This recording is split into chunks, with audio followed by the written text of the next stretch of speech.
Hoy quiero compartir con ustedes algo que cambió todo lo que creía saber sobre la familia, la dignidad y lo que realmente significa ser padre. No es fácil hablar de esto, incluso ahora, meses después de que sucediera, pero lo comparto porque creo que hay otras personas que se han sentido invisibles en la vida de aquellos por quienes lo sacrificaron todo. Quizás mi historia les ayude a comprender que su valor no lo determina cómo les tratan los demás, sino quién eligen ser cuando nadie les observa. Permítanme empezar por el final, o lo que en ese momento me pareció el final. Imagínense esto, un restaurante precioso, una iluminación suave que se refleja en las copas de cristal, el murmullo de los comensales bien vestidos que disfrutan de la velada. Mi hija Sara me había invitado a cenar, ella pagaba, me había dicho por teléfono. Se suponía que era una celebración. Ella y su marido Marcus acababan de cerrar un importante acuerdo comercial y quería que yo estuviera allí para compartir su éxito. Debería haber sabido que algo iba mal cuando me dio la dirección, pero no la hora de la reserva. Llega sobre las 7:30, me dijo. Allí estaremos. Llegué justo a tiempo. Me había puesto mi mejor traje, el azul marino que compré para mi fiesta de jubilación hace 3 años. Me temblaban ligeramente las manos al acercarme al mostrador de recepción, aunque me dije a mí mismo que solo era por los nervios. ¿Cuánto tiempo había pasado desde la última vez que Sara me invitó a algún sitio? 6 meses, 8. Buenas noches, dijo la joven recepcionista con una sonrisa profesional. ¿Tiene reserva? He quedado con mi hija Sara Chen. La reserva debe estar a su nombre o, posiblemente, a nombre de Marcus Chen. La recepcionista se desplazó por su tableta sin perder la sonrisa. Ah, sí, la reserva de los Chen. Ya están sentados. Les acompaño. Me invadió una sensación de alivio. ¿Ves? Me dije a mí misma. Todo va bien. Pero mientras atravesábamos el comedor, pasando junto a mesas de parejas y familias que reían, algo me pareció extraño. El paso de la recepcionista era un poco demasiado rápido. Sus hombros estaban un poco demasiado rígidos. Doblamos una esquina y entramos en un comedor privado, y entonces los vi. Sara y Marcus estaban sentados a la cabecera de una larga mesa, rodeados de unos 20 invitados. Unos preciosos arreglos florales caían en cascada por el centro. Las copas de vino reflejaban la luz. Todos estaban ya sentados, comiendo aperitivos, absortos en la conversación. No había ninguna silla vacía. Me quedé allí, paralizado, mientras la anfitriona carraspeaba. El señor Chen ha llegado, anunció. La mesa se quedó en silencio. 20 pares de ojos se volvieron hacia mí, y en ese momento vi cómo se transformaba el rostro de mi hija, no exactamente por sorpresa, no por la vergüenza de haber olvidado un asiento para su propio padre. Su expresión era algo completamente diferente, una satisfacción fría y calculada. «Oh», dijo Sara, con voz que resonó en la silenciosa sala. «Papá ha venido». La forma en que lo dijo, como si yo fuera un solicitante indeseado que había entrado por casualidad desde la calle. Marcus se recostó en su silla, con una copa de vino en la mano y una sonrisa burlona en los labios. «No pensaba que fueras a aparecer». Sara dijo que probablemente no podías permitirte el Uber.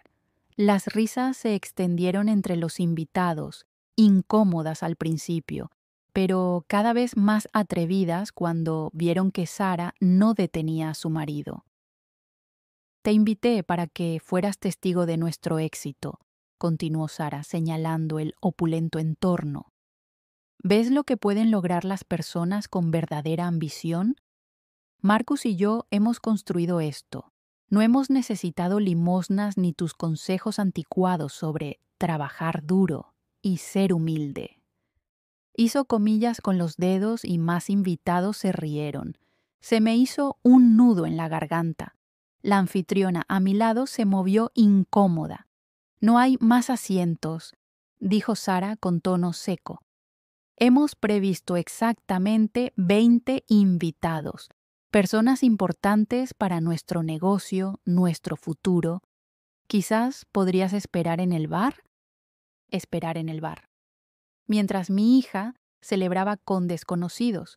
Por un momento sentí que empezaba a encogerme.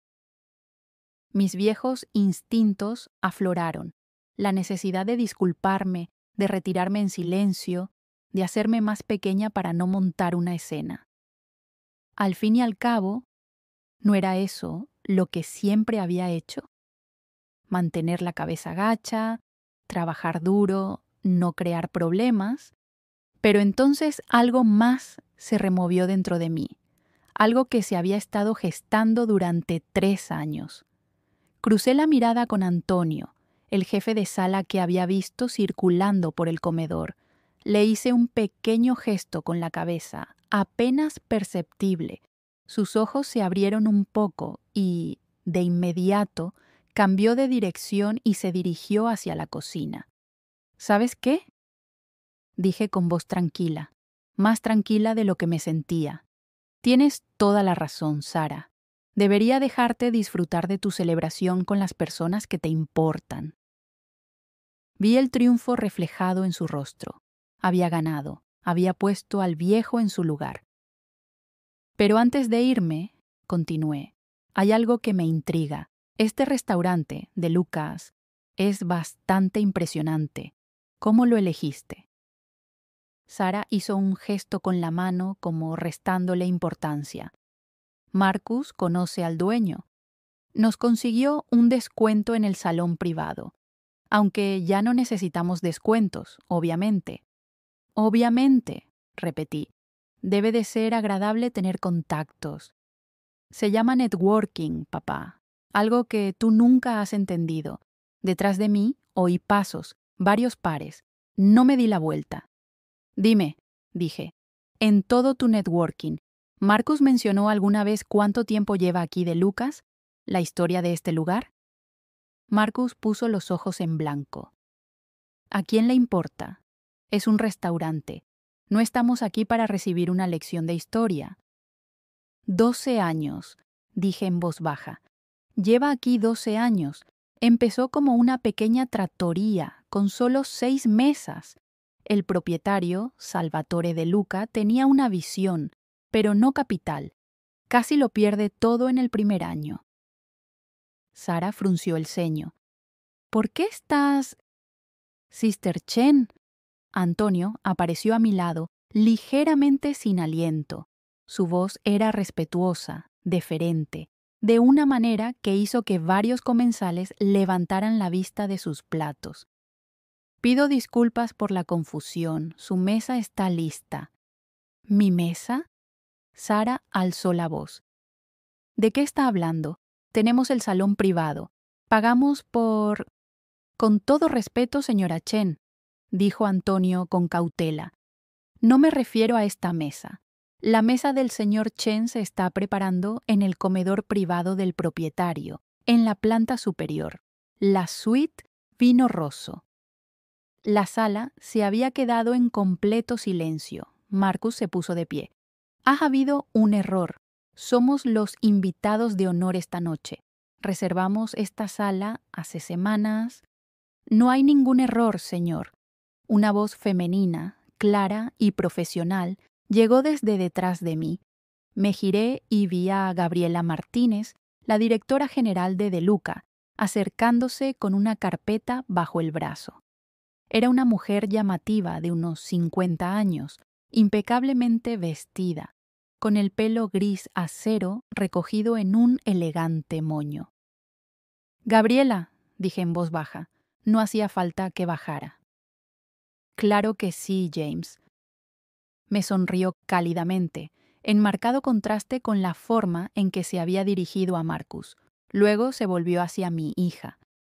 «Señorita Chen, Creo que ha habido cierta confusión sobre su reserva para esta noche. No hay ninguna confusión, espetó Sara.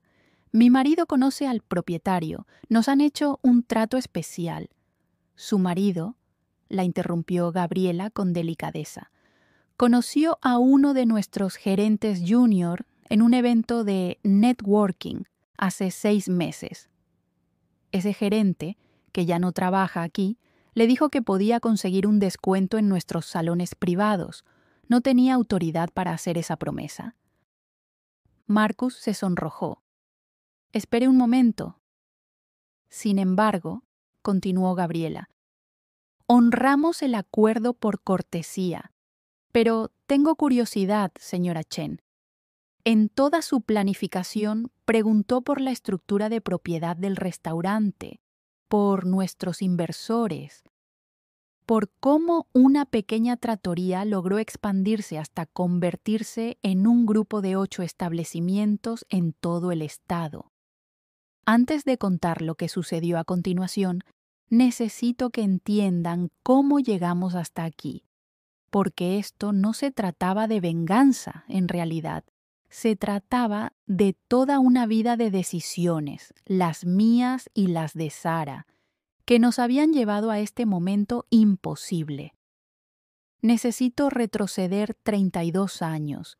Mi esposa Lisa y yo éramos jóvenes cuando nació Sara. No teníamos nada más que amor y determinación. Yo trabajaba como cocinero en el restaurante de un hotel. Lisa era maestra de primaria.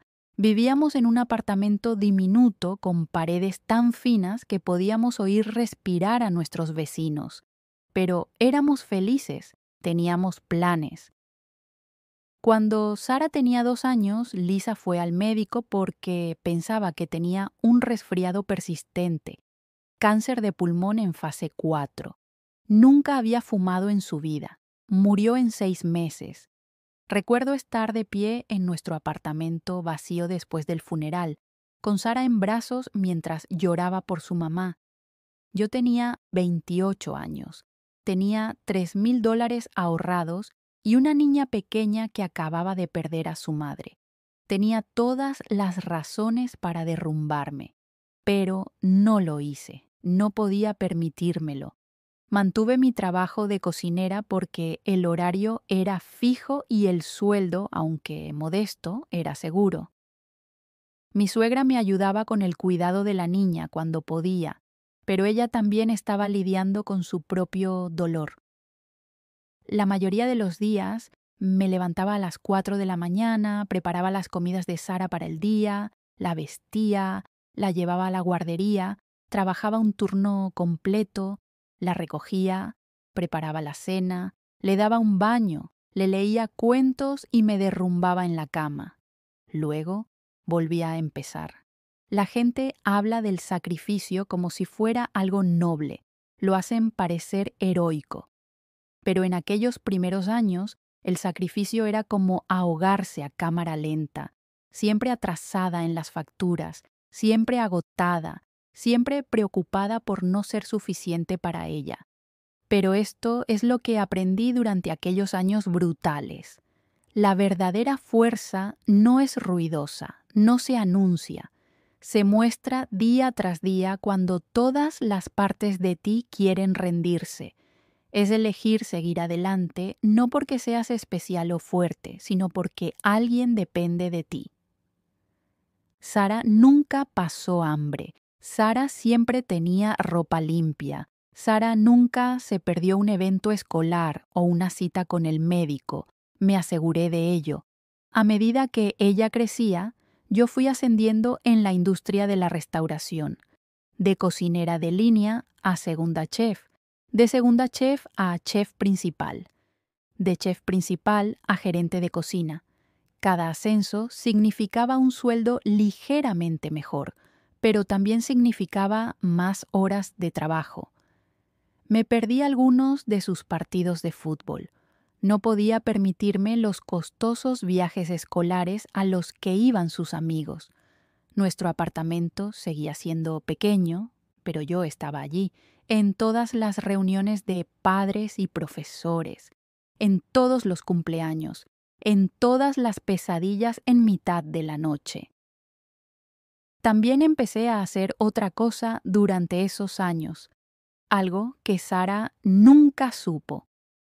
De cada nómina, cogía todo lo que podía ahorrar, a veces $20, a veces 50, y lo invertía, no en nada sofisticado, solo en un fondo indexado diversificado al que nunca tocaba.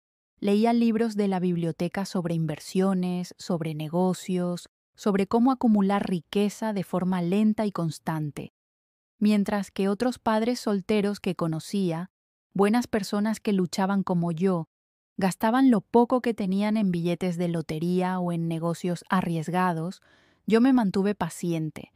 El interés compuesto es aburrido, no da lugar a historias emocionantes, pero a lo largo de 10 años, luego 20, esa aburrida disciplina lo transformó todo.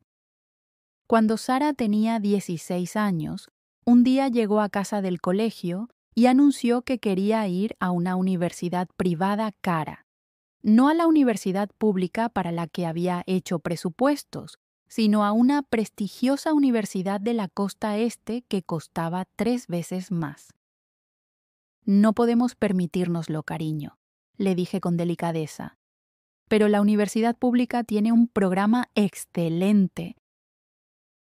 Claro que no podemos permitírnoslo, espetó. No podemos permitirnos nada. ¿Sabes lo vergonzoso que es cuando mis amigos me preguntan dónde vamos de vacaciones y tengo que decirles que nos quedamos en casa? ¿Otra vez? Sara.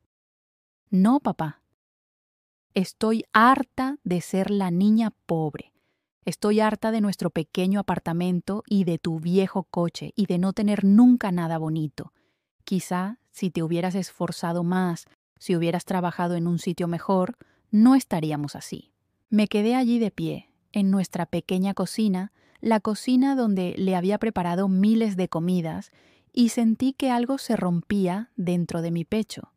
No era ira, era algo más triste, decepción, tal vez, o la creciente comprensión de que le había dado todo, excepto lo más importante, comprensión. Pagué su universidad, todo. Utilicé una parte de mis inversiones y pedí préstamos complementarios para el resto. Ella fue a la universidad de sus sueños. Yo seguí trabajando, ahorrando, construyendo. Se graduó con honores, consiguió un trabajo prestigioso. Conoció a Marcus en un evento de networking para jóvenes profesionales. Se casaron en una ceremonia que yo ayudé a pagar, aunque Sara le dijo a sus amigos que sus inversiones lo habían cubierto. Durante los años siguientes la vi cambiar, o tal vez la vi convertirse en una versión más completa de sí misma. Todavía no estoy segura. Dejó de llamarme a menos que necesitara algo. Las visitas se hicieron menos frecuentes hasta que casi desaparecieron. Cuando la veía, me hablaba de su éxito, de sus negocios, de su red de contactos en expansión. Nunca me preguntaba por mi vida. Hace 3 años, cuando tenía 62, ocurrió algo importante. Se me acercó Salvatore De Luca, el propietario de una trattoria en apuros a la que había estado asesorando de forma paralela. Sal era un buen hombre, un chef brillante, pero un pésimo hombre de negocios. Había invertido los ahorros de toda su vida en el restaurante de sus sueños y estaba fracasando.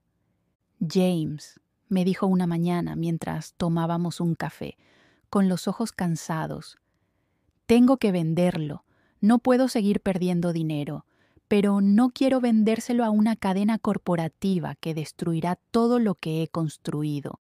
Por entonces, yo era asesor de 3 restaurantes y utilizaba mis décadas de experiencia en cocina y gestión para ayudarles a mejorar sus operaciones. Mi cartera de inversiones había crecido hasta superar los $2 millones, lo que no es una fortuna según algunos estándares, pero sí una cantidad considerable para alguien que empezó sin nada. ¿Y si lo compro yo?, le pregunté. ¿Y si nos hacemos socios? Sus ojos se iluminaron. James, no puedo pedirte que... No me lo estás pidiendo, te lo estoy ofreciendo, pero este es el trato. Tú sigues como chef ejecutivo y cara visible del restaurante. Yo me encargo de la parte empresarial. Expandimos con cuidado, de forma metódica, sin aire corporativo. Conservaremos el alma de lo que tú has construido. Ese día nos dimos la mano. En 6 meses reestructuré por completo las operaciones de De Luca. En 1 año ya éramos rentables. En 2 años habíamos abierto un segundo local. Al tercer año teníamos 8 restaurantes en todo el estado, todos operando bajo el nombre de Luca, pero propiedad de nuestra sociedad de cartera privada. Yo permanecí completamente entre bastidores. Fue algo intencionado. Había pasado toda mi vida siendo invisible. El padre soltero en segundo plano, el empleado fiable que nunca buscaba ser el centro de atención. Ser la fuerza silenciosa detrás de un grupo de restaurantes me parecía algo natural. Nunca se lo conté a Sara. ¿Por qué iba a hacerlo? Hacía años que había dejado de preguntarme por mi vida. Ahora, volvamos a la cena. Gabriela le mostró la carpeta que llevaba consigo. Señora Chen, su padre ha sido una figura importante en este sector durante décadas. Muchos de nosotros hemos aprendido de él. Pero supongo que usted no lo sabía, ¿verdad? Sara se había quedado pálida. ¿De qué está hablando? James comenzó como consultor para nosotros hace 12 años. Él salvó este restaurante, salvó el sueño de Salvatore, y cuando Sal quiso expandirse, tu padre no solo le ofreció consejos, sino que lo hizo posible. No lo entiendo, susurró Sara. Finalmente hablé, con voz tranquila. La sociedad de cartera propietaria de De Lucas, junto con otros 7 restaurantes en este estado, se llama Evergreen Ventures. Yo soy el accionista mayoritario. Sal y yo lo construimos juntos. Marcus se había vuelto a sentar con el rostro ceniciento. Eso es imposible. ¿Tú solo eres un cocinero de línea? Le ayudé a terminar con delicadeza. Lo fui, durante muchos años. También fui jefe de cocina, gerente de cocina, consultor y, finalmente, empresario. Simplemente nunca sentí la necesidad de anunciarlo. Sara se levantó lentamente, agarrándose al borde de la mesa. ¡Mientes! Conduces un Honda de 15 años. Vives en el mismo apartamento pequeño. Eres... Ten cuidado con lo que vas a decir, la interrumpí y por primera vez mi voz sonó firme. Porque estás a punto de insultar al hombre que pagó toda tu educación, que financió tu boda y que nunca te pidió que reconocieras esos sacrificios. Estás a punto de insultar al hombre que pasó 30 años construyendo algo real, algo significativo, en lugar de limitarse a hablar de ambición. El silencio en la habitación era absoluto. Señor Chen, dijo Antonio en voz baja, su mesa está lista arriba. ¿Le gustaría...? En realidad, dije, creo que me quedaré aquí unos minutos más. Hay algo que necesito compartir con mi hija. Metí la mano en el bolsillo de mi chaqueta y saqué un sobre. Era grueso y tenía aspecto oficial. Lo había estado llevando conmigo durante 2 semanas, esperando el momento adecuado, o tal vez esperando a ver si había alguna razón para no usarlo. Esto, dije, sosteniendo el sobre, es mi testamento, el testamento original, debería decir. El que te dejaba todo a ti, Sara, los restaurantes, las inversiones, las propiedades, porque a pesar de todo, a pesar de cómo me has tratado estos últimos años, eres mi hija, eres lo único que tengo que me importa. Vi algo brillar en sus ojos, esperanza, tal vez, o cálculo. Pero esta noche, continué, Me has enseñado algo importante. Me has enseñado que el sentido de derecho es una enfermedad. Me has enseñado que te he fallado, no por no proporcionarte lo necesario, sino por no enseñarte a ser agradecida, por no mostrarte que el éxito no significa nada si te convierte en alguien que humilla a su propio padre delante de extraños. Abrí el sobre y saqué el documento. Así que este es el testamento revisado de hace 2 horas cuando mi abogado lo presentó oficialmente. Sara se llevó la mano a la boca. Las condiciones son sencillas. Tu herencia queda suspendida, no eliminada, suspendida. Tienes 12 meses para cumplir ciertas condiciones. Si las cumples, recibirás una parte de la herencia. Si no las cumples, todo se destinará a obras benéficas, excepto un pequeño fondo fiduciario para los futuros nietos que puedas darme. No puedes hacer esto, balbuceó Marcus. No puedes simplemente... Puedo, y lo he hecho. ¿Quieres saber cuáles son las condiciones? Sara asintió en silencio, con lágrimas corriéndole por las mejillas, pero no sabía si eran lágrimas de vergüenza o solo de miedo a perder dinero. Primero, dije, leyendo el documento, tú y Marcus os mudaréis inmediatamente de vuestro lujoso apartamento. Buscaréis un piso modesto, similar al que os crié, el mismo tamaño, el mismo barrio. Viviréis allí durante los 12 meses completos. Papá, por favor. Segundo, ambos aceptarán puestos de nivel inicial en el sector servicios. No me importa dónde, comercio minorista, restauración, hostelería, pero trabajarán en horario regular con un salario regular y aprenderán lo que significa servir a los demás. Aprenderán lo que yo hice por ustedes. Marcus se levantó. Esto es una locura. Tenemos carreras profesionales. Tenéis una opción, dije con tono seco. Podéis iros ahora mismo sin nada o podéis escucharme. Se sentó. Tercero, cada uno de vosotros hará 10 horas de voluntariado a la semana en una residencia de ancianos. Pasaréis tiempo con personas mayores que han sido olvidadas por sus propias familias. Aprenderéis lo que se siente al ser invisible. Sara lloraba desconsoladamente, pero yo seguía adelante. Cuarto, escribiréis cartas de disculpa, cartas públicas publicadas en vuestras cuentas de redes sociales sin configuración de privacidad. Reconoceréis cómo me habéis tratado, expresaréis un arrepentimiento sincero y os comprometeréis a cambiar. Tu red de profesionales ambiciosos verá exactamente quién eres. Papá, eso es humillante. Sí, dije, lo es, al igual que esta noche tenía como objetivo humillarme. La diferencia es que esta humillación tiene un propósito. Enseña. Y en quinto lugar, continué, vendréis a mi apartamento todos los domingos a cenar, no para que comáis mi comida, sino para que cocinéis para mí. Y hablaremos.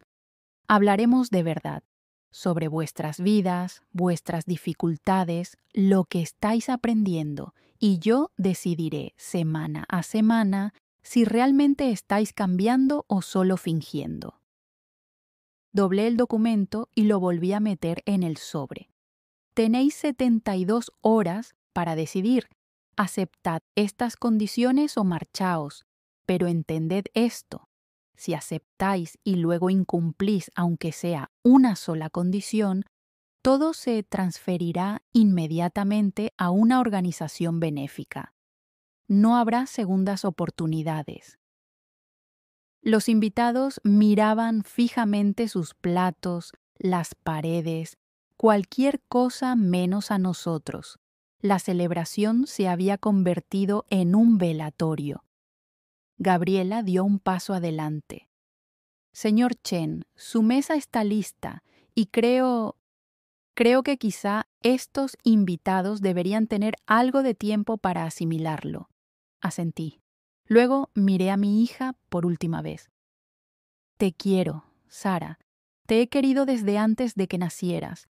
Te he querido en cada momento difícil, en cada sacrificio, en cada noche solitaria. Pero el amor sin respeto no es suficiente, no es saludable, y no puedo seguir permitiéndote convertirte en alguien a quien no reconozco. Me di la vuelta para marcharme, pero me detuve. Antonio, por favor, prepara una comida para llevar para la señora. Chen y su marido, lo que quieran, a cuenta de la casa. Van a necesitar fuerzas para los meses que les esperan. Al salir de ese comedor privado, siguiendo a Gabriela hacia las escaleras que conducían a la suite privada donde Sal me esperaba para cenar tranquilamente conmigo, sentí algo que no había sentido en años: alivio. No satisfacción, no triunfo, solo alivio. Por fin había dejado de hacerme pequeña. Las siguientes 72 horas fueron algunas de las más largas de mi vida. No supe nada de Sara, ni una llamada, ni un mensaje, nada. Me dije a mí mismo que estaba preparado para que ella se marchara.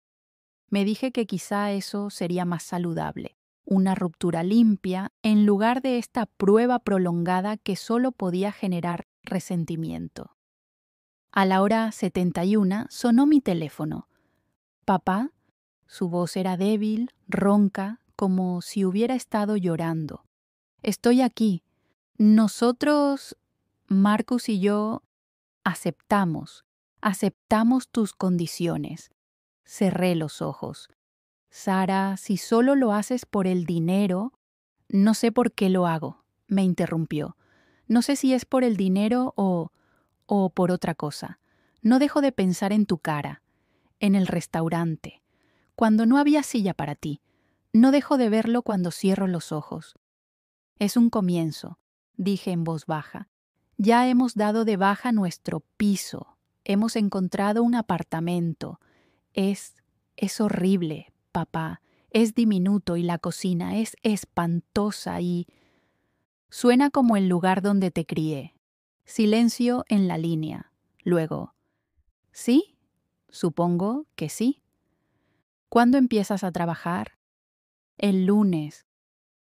«Voy a ser camarera en un restaurante, no en uno de los tuyos. Quería hacerlo por mi cuenta». Marcus consiguió trabajo en la recepción de un hotel. ¿Y la residencia de ancianos? Ayer visitamos una. La orientación es este fin de semana. Sentí que algo se aflojaba en mi pecho. De acuerdo. ¿Papá? ¿Sí? Tengo miedo. No sé cómo hacer esto. No sé cómo ser menos. No sé cómo dar marcha atrás. No estás dando marcha atrás, Sara. Estás aprendiendo a avanzar con sustancia en lugar de solo con apariencia.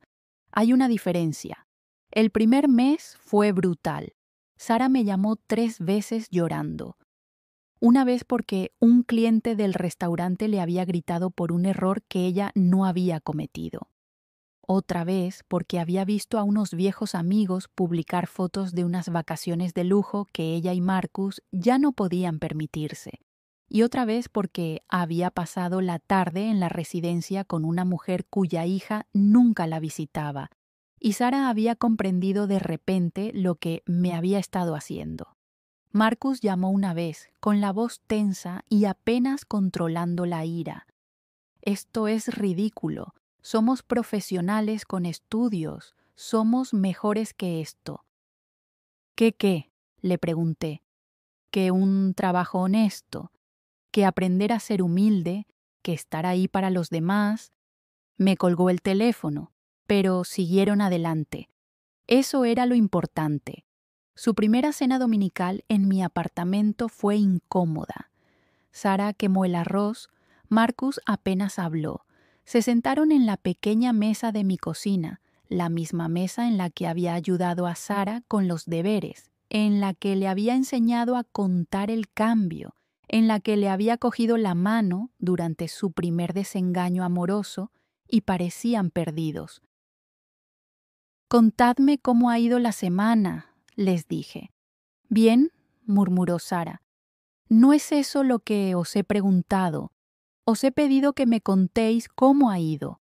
¿Qué pasó? ¿Qué aprendiste?» Ella empujaba la comida en su plato. Aprendí que ser anfitriona es agotador. Estar de pie todo el día, sonreír a todo el mundo, incluso cuando son groseros. Lidiar con exigencias irrazonables. Y pensé en ti, en cómo hiciste este trabajo durante años, mientras me criaba sola, y no podía entender cómo no me odiabas por no darme cuenta. Se me hizo un nudo en la garganta. Nunca te odié, ni una sola vez. Bueno, quizá deberías haberlo hecho. El segundo mes, las cosas empeoraron antes de mejorar. Marcus fue sorprendido quejándose de mí a un compañero de trabajo, calificando las condiciones de abuso financiero. El compañero se lo comentó a alguien que conocía a alguien de uno de mis restaurantes y me llegó el rumor. Lo llamé para una reunión. Llegó a la sede principal de Luca a la defensiva, con los brazos cruzados. ¿Crees que esto es abuso?, le pregunté en voz baja. Nos estás chantajeando con dinero. Nos obligas a actuar como perros amaestrados. Te estoy dando la oportunidad de comprender de dónde vienes. ¿De dónde viene Sara? Los sacrificios que construyeron el privilegio del que disfrutaste. Nunca te pedimos tus sacrificios. No, admití, no lo hicisteis. Pero los aceptasteis, los disfrutasteis, y luego os burlasteis de ellos. Convertisteis a mi hija en alguien que pensaba que humillar a su padre en público era aceptable. Así que sí, ahora os pido que entendáis lo que costó daros esa vida que habéis menospreciado tanto. Se quedó en silencio durante un largo rato. Luego dijo, ¿y si no podemos cambiar? ¿Y si simplemente no somos lo suficientemente buenos? Y ahí estaba, bajo toda la ira, toda la actitud defensiva, el miedo. Entonces habrás aprendido algo de todos modos, le dije. Habrás aprendido lo que cuesta convertirse en otra persona. Y tal vez eso sea suficiente. Al tercer mes algo cambió. Sara publicó su carta de disculpa. Era cruda, honesta y dolorosa de leer. No puso excusas, no suavizó lo que había hecho. Simplemente lo reconoció y se comprometió a mejorar. Los comentarios fueron brutales. Los amigos que había cultivado por su estatus social se volvieron contra ella. La gente se burló de ella. Otros dijeron que claramente la habían obligado a escribirla. Pero algunos comentarios fueron diferentes. Esto requirió valor, respeto. Necesitaba leer esto. Mi propio padre... Tengo que hacer algunas llamadas. Crecer es doloroso. Sigue adelante. Cuando vino a cenar el domingo de esa semana, parecía diferente. Cansada, sí, más delgada, pero de alguna manera más presente. Perdí la mayor parte de mi red profesional, dijo en voz baja. La gente no quiere estar asociada con alguien que admite públicamente haber sido horrible. ¿Eran amigos o contactos?, le pregunté. Lo pensó. Contactos. No creo que tuviera ningún amigo de verdad. Ahora sabes lo que tienes que construir. La transformación de Marcus fue más lenta, más resistente. Pero noté pequeños detalles. Empezó a hacer preguntas durante la cena en lugar de sentarse en silencio. Mencionó a un anciano de la residencia que había sido ingeniero y le encantaba hablar de los puentes que había construido. Marcus empezó a esperar con ilusión esas conversaciones. El señor Patterson no tiene a nadie, dijo Marcus un domingo. Sus hijos se mudaron y apenas le llaman. Él simplemente se ilumina cuando alguien le escucha. Como otra persona que conozco, dije con delicadeza. Marcus me miró a los ojos. Sí. Estoy empezando a entenderlo. El cuarto mes trajo la primera prueba real. La antigua empresa de Sara llamó. Querían que volviera. Un puesto de alto nivel, un sueldo sustancioso. El inconveniente, tendría que mudarse a Nueva York inmediatamente. Me llamó y pude oír el ansia en su voz. La antigua Sara, tentada por el prestigio y el dinero. ¿Qué debo hacer?, preguntó. No puedo decírtelo. Es tu decisión. Pero las condiciones del testamento... Olvida el testamento. ¿Qué quieres hacer? Largo silencio. Luego, no lo sé. Hace 3 meses habría aceptado sin dudarlo, pero ahora no dejo de pensar en la mujer que conocí en la residencia la semana pasada. La señora Chen, sin parentesco alguno, solo el mismo apellido. Su hija era una ejecutiva que viajaba constantemente. Eligió la carrera por encima de la relación. La señora Chen no la ha visto en 4 años. ¿Es eso en lo que quieres convertirte? Ya no sé lo que quiero ser. Solo sé que no quiero ser quien era. Rechazó el trabajo. Al 5.º mes, Marcus tuvo un gran avance. Un huésped del hotel donde trabajaba empezó a ahogarse. Marcus le practicó la maniobra de Heimlich y le salvó la vida. Cuando pasó la emergencia, se sentó en la sala de descanso de los empleados y se echó a llorar. Me llamó esa noche. Me he pasado toda mi carrera persiguiendo acuerdos, dinero y estatus. Esta noche he salvado la vida de alguien, la he salvado de verdad, y eso ha sido más importante que cualquier contrato que haya cerrado jamás. Esa es la diferencia entre un trabajo y un propósito, le dije. Empiezo a entender por qué nunca te impresionó lo que Sara y yo considerábamos éxito. Me impresionaba el trabajo. Simplemente no me impresionaba lo que hacías con él. El éxito sin carácter es solo acumulación. El 6.º mes trajo el primer momento en el que me permití tener esperanza. Llegaron a la cena del domingo con la compra que habían hecho juntos. Sara había planeado la comida, un sencillo asado con verduras, uno de los platos que yo preparaba constantemente cuando ella era pequeña porque era barato y saciante. Mientras comíamos, me dijo, ¿recuerdas cuando preparaste esto cuando yo tenía 8 años? Después de aquel día horrible en el colegio en el que Emma Thornton me dijo que llevaba los mismos vaqueros todas las semanas, lo recuerdo. Hiciste esta cena y me dijiste que la opinión de Emma no definía mi valor, que el valor real venía de cómo tratamos a las personas, no de lo que vestimos. ¿Te acuerdas de eso? Ahora lo recuerdo todo. Todas las cosas que dijiste y que yo ignoré.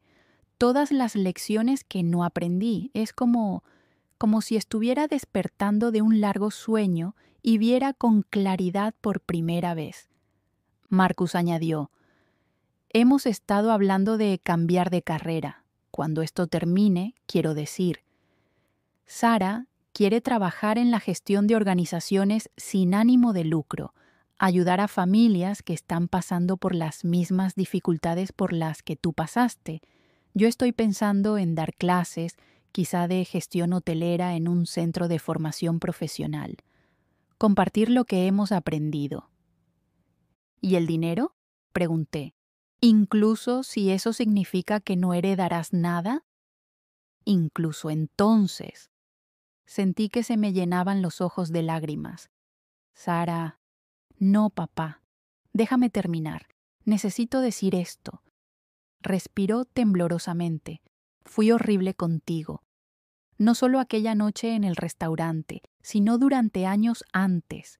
Cogí todo lo que me diste y actué como si me lo mereciera, como si fueras de alguna manera inferior a mí porque trabajabas con tus manos en lugar de hacer negocios. Traté tus sacrificios como si fueran tu trabajo en lugar de actos de amor. Ahora lloraba, lágrimas auténticas que le arrugaban todo el rostro. Y lo peor de todo es que seguiste queriéndome de todos modos, incluso cuando no lo merecía, incluso cuando era cruel. Nunca dejaste de ser mi padre. Me levanté y rodeé la mesa, atrayéndola hacia mí como hacía cuando era pequeña, y el mundo le parecía demasiado grande. Nunca podría hacerlo. Eres mi hija. Eso no cambia. No merezco otra oportunidad. Quizá no, pero la vas a tener de todos modos. Eso es lo que significa la familia. Marcus habló en voz baja. Yo también te debo una disculpa, James. Fomenté los peores impulsos de Sarah. Quería que rompiera los lazos contigo porque pensaba que la estabas frenando. Pensaba que tus valores estaban anticuados. Me equivoqué. En todo. El 7º mes fue cuando empecé a ponerlos a prueba de verdad. Me presenté sin avisar en su apartamento un sábado por la mañana. No me esperaban. Si estuvieran fingiendo, simulando su transformación, esto lo revelaría.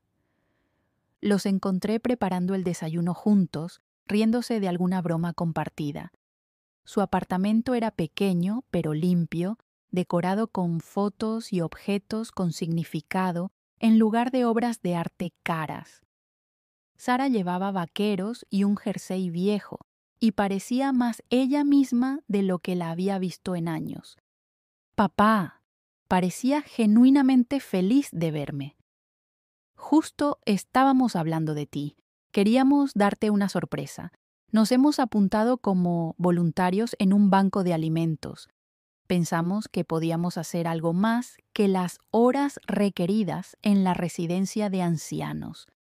Visité el restaurante donde trabajaba Sarah, de incógnito, como un cliente más.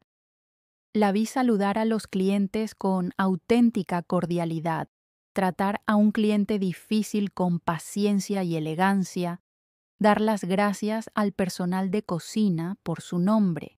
Se había aprendido sus historias, se había convertido en parte de su comunidad. Le pedí a Gabriela que fuera a ver cómo estaba Marcus en su hotel. El informe fue muy positivo. Va más allá de lo exigido.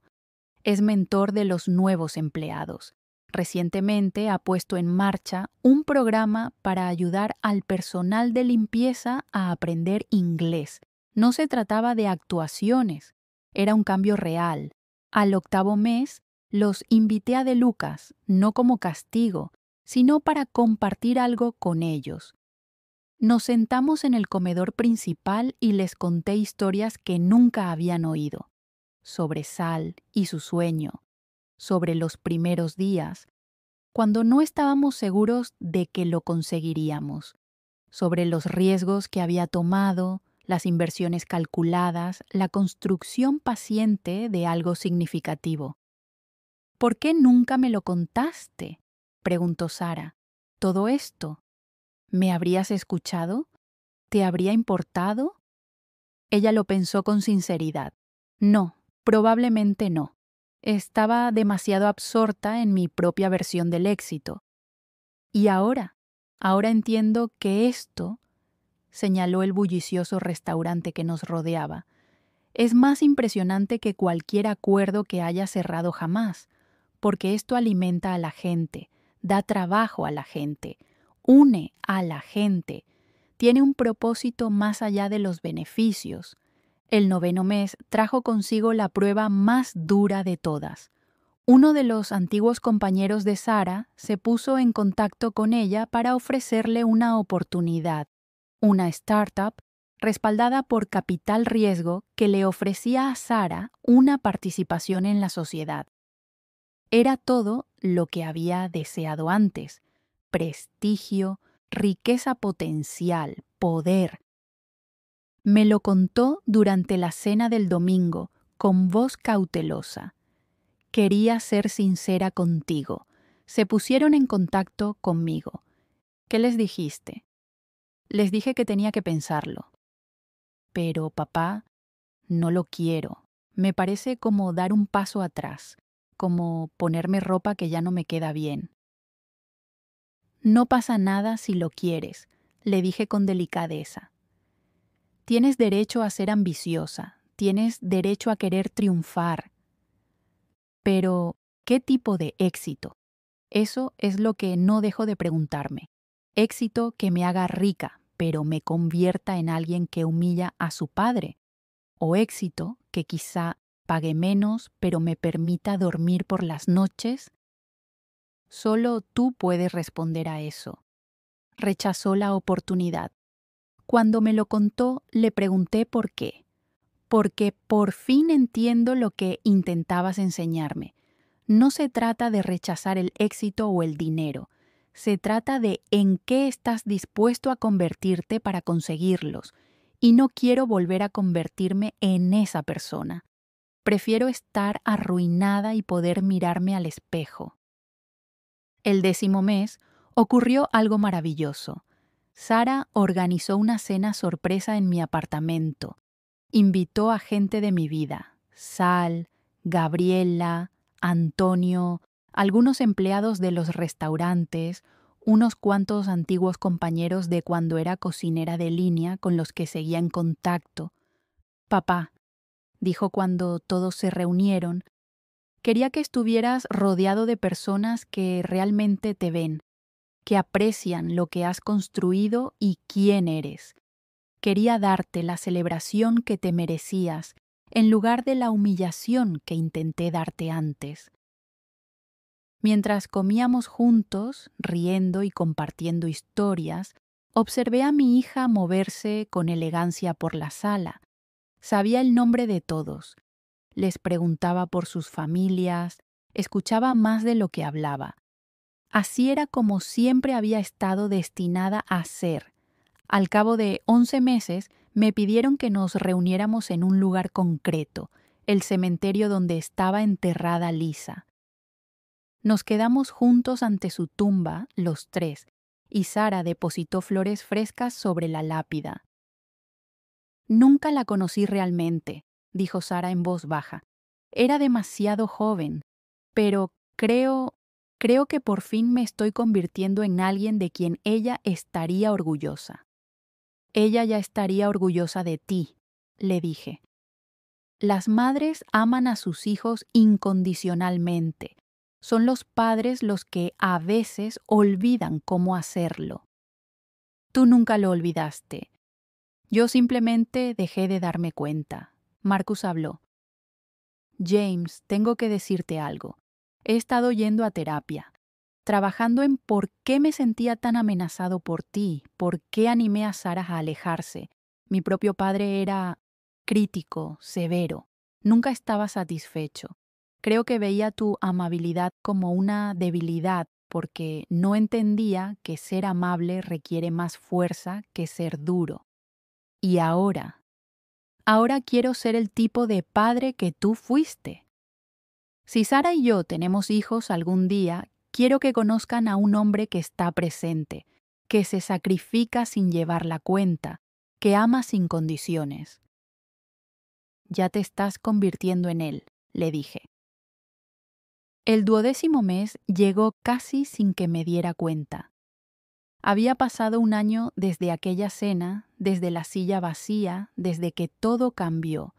Había visto a mi hija y a su marido transformarse a través de la lucha, la humildad y el esfuerzo genuino.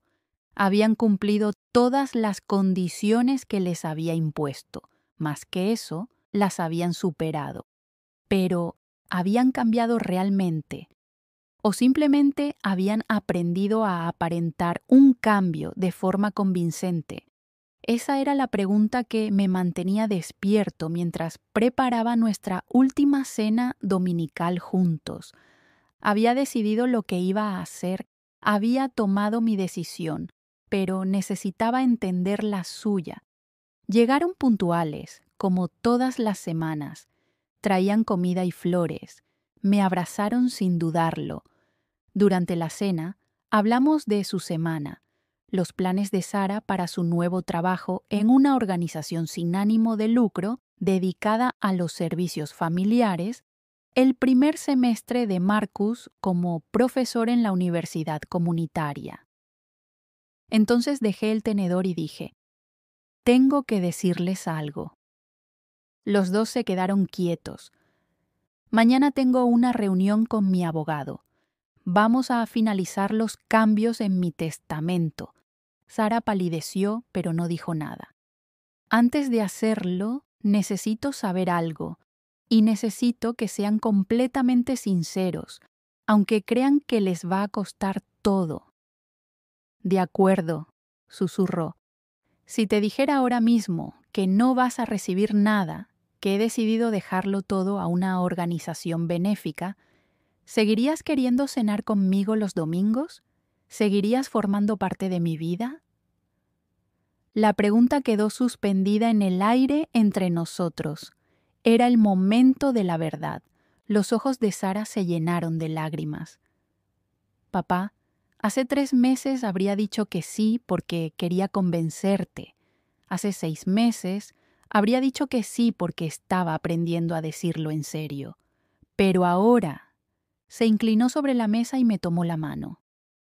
Ahora diría que sí, porque estas cenas de los domingos son lo mejor de mi semana, porque por fin he recuperado a mi padre, no al padre que daba por sentado, sino al padre al que estoy conociendo ahora que soy adulta, porque no quiero volver a perderte, incluso sin herencia, incluso así. El dinero ya no importa, tú importas. Me volví hacia Marcus. ¿Y tú? Me miró directamente a los ojos. Me he pasado toda la vida persiguiendo el éxito y perdiéndome lo importante. Este año, tú me has dado algo que mi propio padre nunca me dio. Me has enseñado lo que significa ser un hombre de carácter. No necesito tu dinero, James. Necesito tu ejemplo. Necesito seguir aprendiendo de ti. Me levanté lentamente. Fui al salón y volví con un documento. Este es el testamento definitivo, dije, colocándolo sobre la mesa. Os lo voy a leer y luego no volveremos a hablar de ello nunca más. Esta será la última vez que hablemos de herencias, dinero o cualquier cosa por el estilo. A partir de esta noche, seguiremos adelante como una familia y punto. Asintieron con la cabeza. El grupo de restaurantes, los 8 locales más la sociedad de cartera, pasará a un fideicomiso que mantendrá su funcionamiento con la dirección actual. Sal seguirá siendo el director general. Los beneficios se repartirán de la siguiente manera. El 40% se destinará al personal a través de un programa de participación en los beneficios, el 30% se reinvertirá en la expansión, el 20% se destinará a financiar un programa de becas para hijos de padres solteros y el 10% se destinará a obras benéficas. Sara sonrió entre lágrimas. Es perfecto, papá. Es exactamente lo que debería pasar. La cartera de inversiones y mis activos personales se dividirán de la siguiente manera. El 50% se destinará a crear una fundación que apoye a los padres ancianos abandonados. Proporcionará ayuda financiera, asistencia legal y asesoramiento a los padres que han sido rechazados por sus hijos. Papá, susurró Sara, eso es precioso. El 25% se destinará al fondo de becas que he mencionado. Niños como tú, Sara, inteligentes, merecedores, que crecen con recursos limitados. Hice una pausa. El 25% restante es para ti. Se repartirá entre Marcus y tú. Sara negó con la cabeza. No tienes por qué. Sé que no tengo por qué. Pero aquí está la cuestión. A lo largo de este año has demostrado que entiendes lo que es y lo que no es el dinero. Has aprendido que la riqueza sin carácter es vacía. Has aprendido a valorar a las personas por encima de las cosas. Eso significa que se puede confiar en ti con los recursos. Pero solo el 25%, dijo Marcus en voz baja. Nosotros recibimos la parte más pequeña. Sí, porque no necesitáis más. Este año habéis construido algo que vale más que el dinero. Habéis construido carácter, propósito, relaciones. La herencia es una red de seguridad, no un estilo de vida. La usaréis con prudencia porque por fin entendéis cuál es su lugar adecuado en la vida. ¿Y si la fastidiamos?, preguntó Sara. ¿Y si volvemos a caer en los viejos hábitos? Entonces el fideicomiso puede revocar vuestra parte y redirigirla a organizaciones benéficas. Pero no creo que lo hagáis. Os he observado este año. Os he puesto a prueba de formas que ni siquiera sabíais. Esta transformación es real. Sara se levantó y rodeó la mesa, abrazándome. Gracias por no rendirte conmigo. Gracias por quererme lo suficiente como para hacerme enfrentarme a lo que me había convertido. Gracias por ser lo suficientemente valiente como para cambiar. Marcus se unió a nosotros y nos quedamos allí, en mi pequeño apartamento, los tres. Una familia reconstruida a través del dolor, la honestidad y el amor obstinado. Eso fue hace 6 meses. Sara y Marcus siguen viniendo a cenar los domingos. A veces traen al señor Patterson de la residencia de ancianos. A veces vamos a De Lucas y Sal nos cocina. A veces simplemente nos sentamos en mi apartamento y hablamos. La organización sin ánimo de lucro de Sara está creciendo. Ayuda a familias a superar las mismas dificultades a las que yo me enfrenté cuando era joven. Me dice que cada vez que ayuda a un padre soltero a encontrar recursos o esperanza, piensa en mí. Marcus es muy querido por sus alumnos. Aplica a la enseñanza la misma paciencia y el mismo ánimo que yo intenté aplicar a la crianza de mis hijos. Están esperando un bebé, una niña. Me preguntaron si podían llamarla Lisa. Les dije que sí. La Fundación para Padres Ancianos Abandonados ha ayudado a 17 familias hasta ahora. Recibo cartas de padres que han vuelto a conectar con sus hijos gracias al programa de asesoramiento. Algunas reconciliaciones funcionan, otras número, pero al menos la gente lo intenta. El Fondo de Becas concedió sus primeras ayudas el mes pasado. 8 niños de familias monoparentales obtuvieron becas completas para la universidad. Asistí a la ceremonia y vi a esos niños y a sus padres llorar de alivio y alegría. Pensé en lo diferente que podría haber sido la vida de Sara si algo así hubiera existido cuando ella era joven. Sara me preguntó recientemente si me arrepentía de cómo habían sucedido las cosas, si deseaba haber manejado las cosas de otra manera. Lo pensé honestamente antes de responder. No, le dije. Aquella noche en el restaurante fue lo peor y lo mejor que nos ha pasado nunca. Fue terrible, humillante y doloroso, pero también era necesario. Necesitábamos romper antes de poder reconstruir correctamente. Todavía me siento culpable por ello, admitió. A veces sigo viendo tu cara, allí de pie, sin silla. Bien, no porque quiera que sufras, sino porque recordar dónde hemos estado nos ayuda a apreciar dónde estamos. Comparto esta historia no porque quiera elogios o simpatía. La comparto porque creo que hay padres que se sienten invisibles, que lo han sacrificado todo y a cambio solo han recibido desprecio. Quiero que sepan que no están solos. Y la comparto porque creo que hay hijos que han dado por sentado a sus padres, que han dejado que el éxito los convierta en personas que les avergonzaría presentar a sus yo más jóvenes. No es demasiado tarde para cambiar. Nunca es demasiado tarde. Esto es lo que he aprendido con todo esto. La verdadera fuerza no es ruidosa, es aparecer cada día, incluso cuando estás agotado, incluso cuando nadie se da cuenta, incluso cuando te dan por sentado. El éxito sin carácter es solo acumulación, es vacío, te deja rico, pero pobre en las cosas que realmente importan. El amor sin respeto no es saludable. Puedes amar a alguien y aún así establecer límites.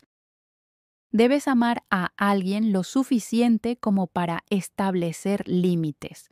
La humildad no es debilidad, es fuerza refinada, es saber quién eres y no necesitar demostrárselo a los demás. La mejor herencia que puedes dejar a tus hijos no es el dinero, es el carácter, los valores y el ejemplo de cómo vivir con integridad. Y quizás lo más importante, nunca es demasiado tarde para cambiar, ni para ti, ni para las personas que amas. Pero el cambio requiere valor, requiere estar dispuesto a afrontar verdades incómodas sobre en quiénes nos hemos convertido. Aquella noche en el restaurante, de pie frente a 20 desconocidos sin sitio donde sentarse, me sentí más pequeño que nunca en mi vida. Sara tenía razón en una cosa. Yo conducía un Honda viejo, vivía en un apartamento pequeño. Por las apariencias, no era nadie, pero no era nadie. Era un hombre que había criado solo a una hija tras una tragedia.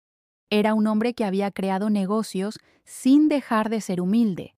Era un hombre que había aprendido que el verdadero poder no consiste en ser visto, sino en ser sólido. La silla vacía que me dejaron esa noche no estaba vacía. Solo era invisible para las personas que habían olvidado cómo ver lo que realmente importa. Ahora, cuando miro a Sara, cuando la veo navegar por la vida con determinación y humildad, cuando la veo tratar a las personas con amabilidad independientemente de su estatus, no veo a la hija que me humilló. Veo a la hija que siempre supe que podía ser, y eso hace que cada momento difícil haya valido la pena.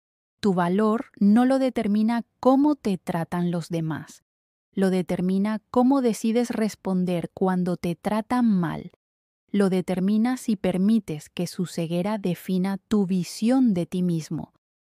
Podría haberme marchado aquella noche, podría haber eliminado a Sara de mi vida y haber vivido el resto de mis días en paz. Algunas personas dirían que debería haberlo hecho, pero no me convertí en padre para rendirme cuando las cosas se pusieron difíciles. Me convertí en padre para seguir estando presente, seguir amando, seguir creyendo en las posibilidades incluso cuando parecen imposibles. Ese es el legado que quiero dejar, no los restaurantes, ni el dinero, ni el éxito. El legado de estar presente, de mantenerme firme cuando todo se tambalea, de amar sin condiciones, pero manteniendo los límites. Si eres un padre o una madre que se siente invisible, que se siente dado por sentado, que lo ha dado todo y solo ha recibido críticas a cambio, no estás solo. Tus sacrificios importan, tu amor importa, tu presencia importa, aunque nadie lo reconozca. Y si eres un hijo que ha tratado a sus padres como Sara me trató a mí, no es demasiado tarde. Coge el teléfono, escribe una carta, ten la conversación, admite que te has equivocado, empieza a aparecer. La puerta no se cierra hasta que alguien muere. Mientras haya tiempo, hay esperanza. Mi nieta nacerá dentro de 3 meses. Voy a estar ahí para ella como estuve para Sara, pero esta vez su madre también estará ahí, realmente ahí, presente y agradecida, y comprendiendo el regalo que es la familia. Esta vez lo haremos mejor. Todos nosotros. Ese es el verdadero final de esta historia, no la venganza, no la reivindicación, solo la tranquila esperanza que proviene de las segundas oportunidades y la sabiduría ganada con esfuerzo. La silla vacía se convirtió en una mesa llena, y eso lo es todo.